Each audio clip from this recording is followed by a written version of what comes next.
Hello, magandang umaga sa lahat, lalo-lalo sa mga kapwa ko Pilipino.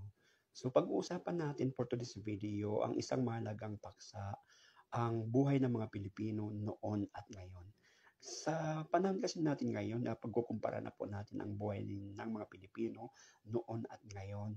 Sa kasalukuyan kasi nakakaranas tayo ng economic crisis, lalo-lalo na yung mga pagtaas ng mga presyo ng mga bilihin ay talaga namang isang malaking dagok po sa buhay ng mga Pilipino ngayon. Kasi kung ikukumpara po natin ang buhay noon, ang mga Pilipino ay mayroong sapat na resources at hindi naghihikaos ang buhay kung ikukumpara po natin sa buhay natin ngayon.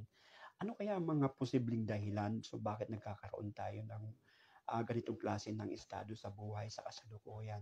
So kung ating pakakaisipin, bigyan po natin ng pansin ang mga ilang aspeto kung bakit mas mahirap ang buhay sa kasalukuyan kung ikukumpara po natin sa buhay ng mga Pilipino noon. Ito ang mga bagay na dapat